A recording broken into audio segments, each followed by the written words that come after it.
일단 여기서 요한일서의 저자 저희가 이거 요한일서를 시작했을 때 목사님께서 요한일서의 저자는 요한이라고 저희가 다 같이 합의하고 가자고 했던 걸로 기억을 하는데요. 저도 그렇게 생각하고 말씀을 준비를 했습니다. 일단 요한은 독자들에게 죄를 짓지 않게 하려고 이 편지를 쓰는 것이라고 합니다. 하지만 요한은 그리스도인들이 유혹에 넘어가는 그리고 죄를 짓게 되는 상황을 염두에 둡니다. 그래서 만약 죄를 범하여도 아버지 앞에서 우리를 변호해 주시는 분이 계시는데 곧 의로우신 예수 그리스도라고 하죠. 또 예수님은 우리 죄를 위한 화목 제물이시니 우리 죄만 위한 것이 아니라 온 세상을 위한 것이라고 합니다. 여기서 변호자 또는 중보자, 영어로는 advocate라는 단어의 원어는 파라클레토스라는 헬라어에서 오는데요. 고대 헬라 시대 문서들에 따르면 파라클레토스는 변호사로서 혐의를 받은 자를 변호해 주는 자를 가리킵니다. 하지만 이 시대 때는 저희가 직업적으로 생각하는 전문적인 변호사가 아니라 그 사람의 친구 또는 후원자로서 그 사람의 편에서 그 사람을 대변해 주는 그런 사람을 말합니다. 또한 요한 복음에서 파라클레토스는 이 어그러진 세상에 반하여 예수님을 증거하는 성령의 역할 중 하나로 표현되어지기도 합니다. 근데 요한 1서에서는 예수님이 우리의 파라클레토스 되셔서 우리가 죄를 지었을 때 하나님 아버지 앞에서 우리를 대변해 주신다는 뜻으로 사용되며, 이에 대해 칼빈은 하나님께서 우리의 죄를 우리에게 전가하지 않는 이유는 우리의 중보자 되신 그리스도를 바라보시기 때문이다 라고 얘기했습니다. 이후로 요한일서의 저자 요한은 우리를 변호하시는 이이신 예수님을 의로우시다라고 표현합니다. 의롭다는 단어 헬라어로는 디카이오스는 요한 1서에서 4번 사용이 되는데 매번 의로운 행동이 연관되어 사용이 됩니다. 그렇기 때문에 이 문맥에서 의롭다는 표현은 의로움을 행동으로 옮기신 이가 아버지 앞에 서셔서 의롭지 않은 행동을 한 우리를 대변하는 예수님을 그립니다. 하지만 2절을 보여주시면 2절에 보시다시피 요한은 예수 그리스도는 죄 지은 자들을 위해 호소하는 중보자뿐만이 아니라 우리의 화목 제물 되신다고 합니다. 그가 첫 절에 재판장에서 우리를 변호하는 자로 다가왔다면 이 절에서는 성전의 제사장으로 표현이 됩니다. 화목 제물 힐라스모스는 신약의 2번 요한 1서의 2장 2절과 4장 10절에서밖에 사용이 되지 않고요. 구약에서는 6번 사용되는 단어인데요. 통상적으로 희생 제물을 통해 죄에 대한 죄책감과 책임을 제거하는 의식을 설명할 때 쓰여집니다. 또한 구약에서 make atonement, 죄에 대한 값을 치르다는 표현은 죄인들이 그들의 죄가 씻김받는, 용서받는 또는 하나님의 분노를 누그러뜨리는 행동을 나타냅니다. 예수님은 죄인들을 대변하여 하나님의 자비를 구하고 또 화목제물 되심으로써 그 하나님의 자비를 확보하십니다. 그리스도인들의 죄뿐만 아니라 그를 믿지 않는 온 세상의 죄들을 위하여 죽으셨다고 나와 있습니다. 이 말은 예수님께서 화목제물 되신 것이 예수님을 믿지 않아도 모든 사람들의 죄가 자동적으로 용서가 되었고 그들이 영생을 받을 것을 뜻하지 않습니다. 요한일서 5장 11절에서 13절에 나오듯이 하나님의 아들이 있는 자에게는 생명이 있다고 하는데 예수님을 믿지 않는 자는 예수님을 모시고 있다고 할 수 없기 때문에 그들에게 영생이 있다고도 할 수 없습니다. 그렇기 때문에 신학자들이 제시하는 해석은 이렇습니다. 예수 그리스도가 온 세상의 죄에 대한 화목 제물인 것은 그의 죽음이 온 세상의 죄들을 해결하기에 충분하기 때문입니다. 하지만 그의 희생은 그를 믿는 믿음을 통해 실제가 됩니다. 또는 시행이 됩니다. 요한은 1장 6절부터 하나님과 관계하지만 아직도 어둠 가운데 걸으면서 죄를 짓지 않았다고 얘기하는 거짓된 주장들에 대해 다뤘다면 그에 그에 이어서 2장 3절부터 하나님의 2장 3절부터는 하나님을 안다면서 하나님의 명령을 지키지 않는 자들의 주장에 집중합니다. 일단 요한은 우리가 하나님을 아는 자들은 하나님의 계명을 지킨다는 얘기로 운을 뗍니다. 하나님을 안다에서 사용되는 안다, 기노스코라는 단어는 성경에서 여러 가지 느낌으로 사용이 되지만 여기서 하나님을 안다는 것은 하나님에 대한 지식들을 가지고 있다, 또는 하나님께서 여러 상황 가운데 또는 다른 사람들 가운데 움직이심을 인지하는 것을 말하는 것이 아닙니다. 예를 들어서 하나님께서 이 땅을 창조하셨지, 하나님께서 진짜 계시지, 그렇게 일하셨지, 그냥 하나님의 존재와 어떻게 일하시는지를 인지하는 정도가 아니라 하나님을 개인적으로 아는 것, 경험함을 뜻합니다.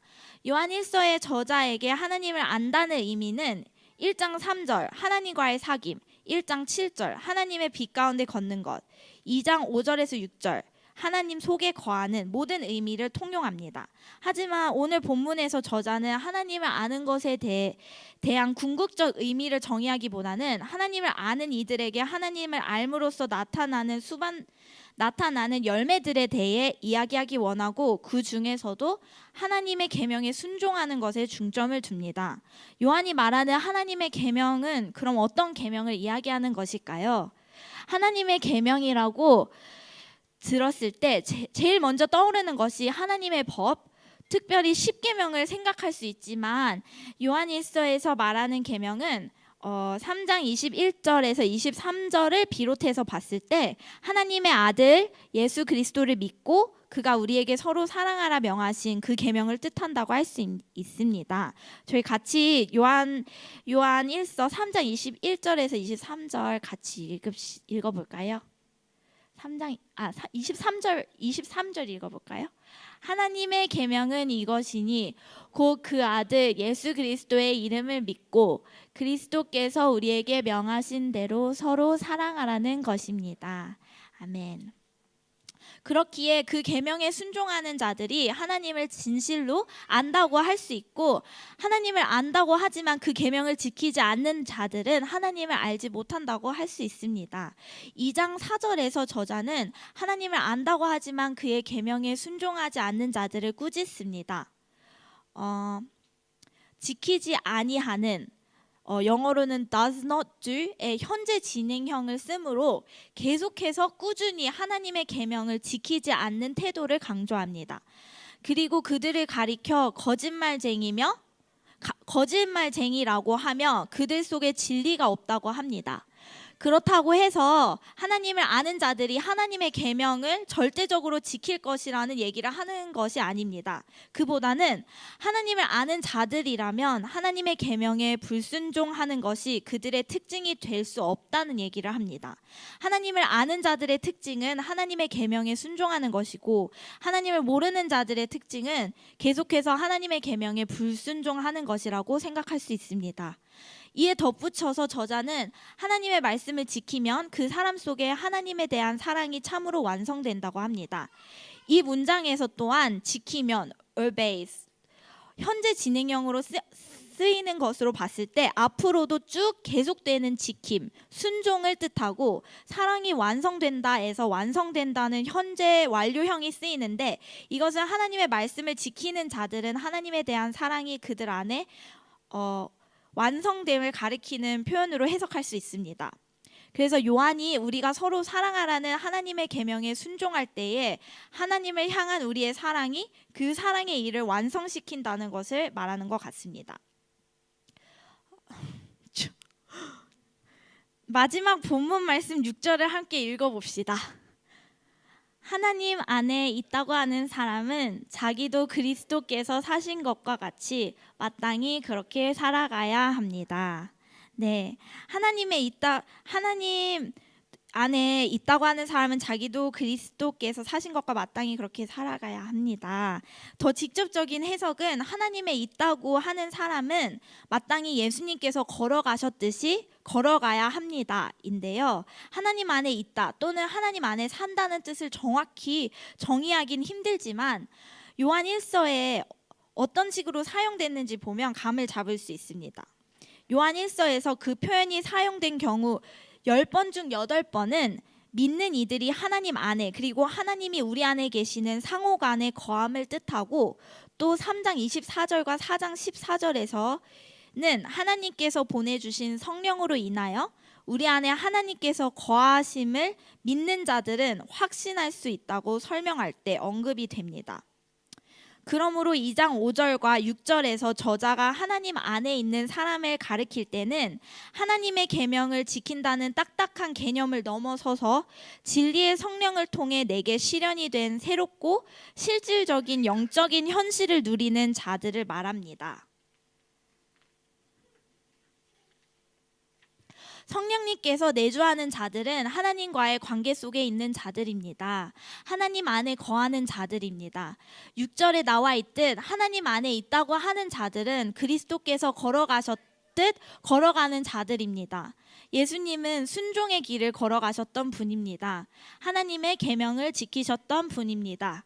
이 본문에서 하나님의 계명을 지키는 것에 대한 중요성을 강조하는 이유는 하나님의 계명을 지키지 않는 자들은 불순종이 특기인 거짓말쟁이이며 그 속에 진리가 없는 자들이며 그들은 영생을 누릴 수 없기 때문인 것 같습니다.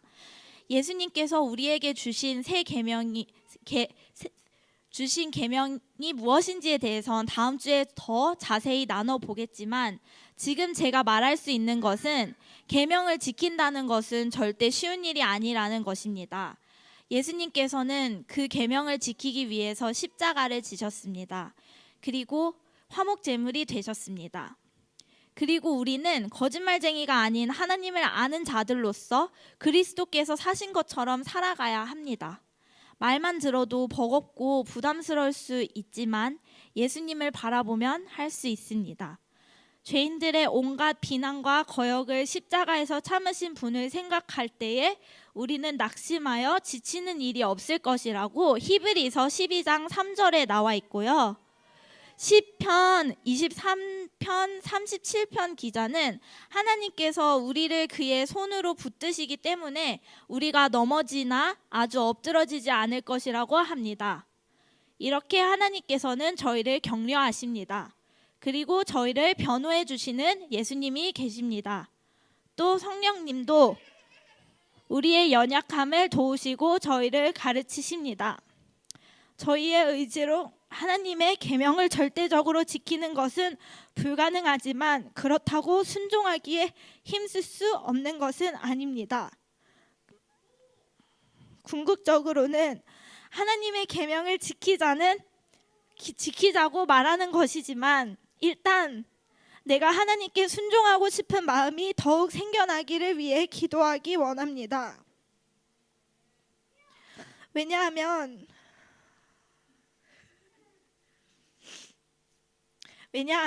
구하는 이에게, 찾는 이에게, 두드리는 이에게 무조건 응답하여 주실 것을 하나님께서 약속하셨기 때문입니다. 하나님을 의지합시다. 실질적으로 어떻게 기도하고 삶 속에 실천할 수 있는지 짧게 몇 가지를 제시해 보겠습니다. 첫 번째, 나를 향한 하나님의 계명이 무엇인지 찾아봅시다. 요한일서 3장 2절 함께 읽어봅시다. 다시 한번. 3장 2절이요? 없나? 제가 읽어볼게요. 그의 계명은 이것이니, 이게 3장 2절이 아닌 것 같은데 아까 읽었던 것 같은데, 그의 계명은 이것이니 곧 그 아들 예수 그리스도의 이름을 믿고 그가 우리에게 주신 계명대로 서로 사랑하라고 나와 있습니다. 첫째로 내가 사랑해야 할 대상이 누구이며 어떻게 그들을 사랑할 수 있을지, 그들을 사랑하기 위해 나는 무엇을 결단해야 하는지, 또한 먼저 예수 그리스도의 사랑을 충분히 경험하고 있는지 생각해 봅시다. 그리고 서로 사랑하라는 것은 어쩌면 너무 포괄적인 의미를 담고 있고 좀 컨셉처럼 느껴질 수도 있지만 우리의 인생의 모든 결정들이 누군가를 사랑하고 사랑하지 않고에 다 연관되어 있다는 것을 우리가 알아야 합니다. 우리 삶의 모든 말과 행동과 습관과 생각들을 돌아보기 원합니다. 예를 들어서 이건 정말 단편적인 예예요. 저는 우간다와 인도에 친구들과 그곳들을 섬기시는 선교사님들과 목사님들을 사랑하는 마음에 그들을 재정적으로 돕고 싶은 마음이 항상 있습니다. 하지만 저의 사치스러운 식습관 때문에 돈을 모으지 못할 경우가 있죠. 근데 그렇다고 해서 또 악착같이 다 끊어내고 돈을 모으게 되면 베푸는 것에 굉장히 삭막해질 수도 있죠. 하나님의 계명의 중점은 사랑입니다. 자기 통제나 우리의 기준에서의 베품이나 관용이 아닙니다. 또 한 가지 예를 들자면 제가 입에 달고 사는 것이 아이스크림이나 과자 말고 아이씨라는 추임새가 또 있습니다. 제가 진짜 화가 나서 아니면 뭐가 안 풀려서 아이씨라고 하는 게 아니라 뭔가 어이없이 웃기거나 좀 짜증나게 웃길 때 친구들 있는 데서 아이씨라고 읊조리는데 그 말이 굉장히 저는 무해하다고 생각을 했어요. 하지만 습관은 무섭기 때문에 내 입술에서 떼어내지 못하면 그 언어가 상황이 딱 들어맞으면 누군가에게 엄청 상처를 줄 수 있겠다는 생각을 해봤습니다. 제가 든 이 소소한 예들은 지극히 예시며 제가 정말 나눌 수 있는 것들만 얘기한 것이지만 정말 생각도 못하실 추악한 모습들, 불순종하지 않는 저의 사랑하지 않는 마음들 또한 있습니다. 그리스도인들은 시대가 변할수록 예수 믿는 것에 지장 없으면 괜찮다고들 합니다. 하지만 우리가 누군가를 사랑하는 데에 방해가 되는 그런 말이나 습관들을 돌아보고 개개인의 삶 속에 사랑의 대상 그리고 사랑을 실천하기 위해 해야 할 결단들이 무엇이 있는지 찾아보기 원합니다. 두 번째는 회개할 것을 잊지 말자입니다. 죄를 지으면 회개해야 합니다. 요한도 알고 있었습니다. 믿는 자들이 하나님의 계명을 완벽하게 지키지 못할 것을요. 하지만 그렇기 때문에 예수님께서 우리의 화목 제물 되시고 변호자가 되신 것입니다. 하지만 우리가 생각하는 법적인 개념과는 달리 피고인이 무죄라고 생각해서 변호를 해주는 것이 아닙니다. 돈을 받는 것도 아니고요. 피고인이 무죄라고 믿기 때문에 예수님께서 저희를 옹호해 주는 것이 아니고 죄를 지었지만 그럼에도 불구하고 사랑하시기 때문에 예수님께서 우리를 대변하여 하나님의 용서하심과 자비하심을 구하는 것입니다. 작은 죄를 계속 회개하지 않고 넘어가다 보면 우리를 위해 호소하셨던 예수님이 감사하지 않습니다. 우리의 중보자 화목 제물 되신 예수님이 크게 와닿지 않습니다. 그리고 우리가 죄에 대해 타협하게 되고 하나님의 계명에 순종하기가 점점 더 어려워집니다.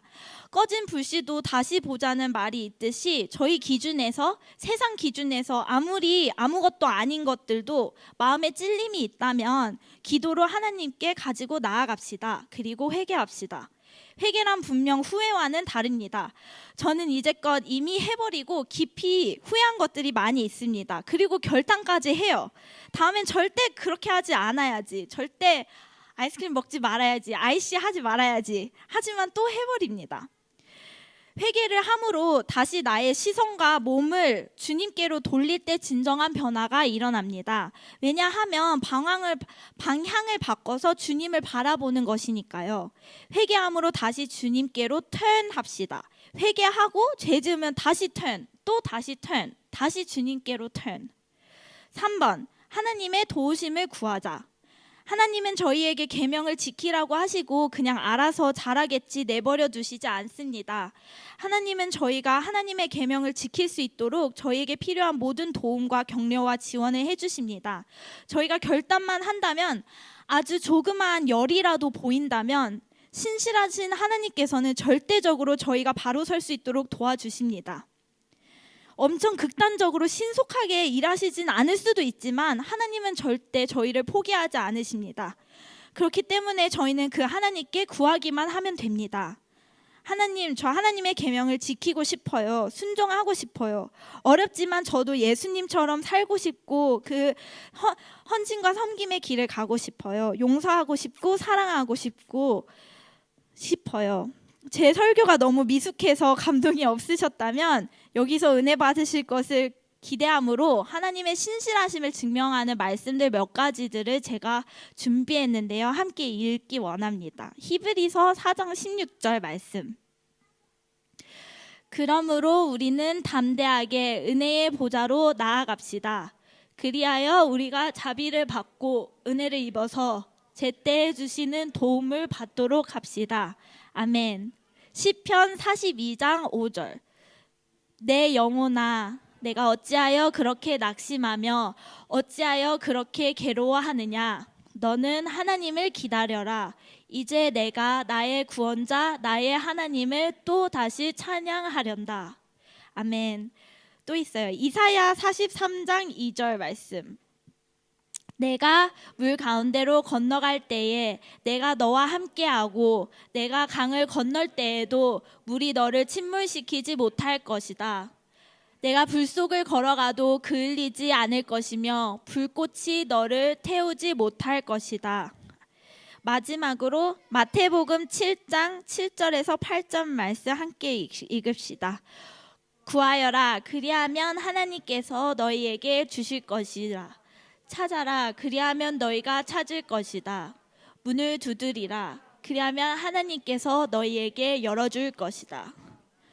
구하는 사람마다 얻을 것이요, 찾는 사람마다 찾을 것이요, 문을 두드리는 사람에게 열어줄 것이다. 아멘.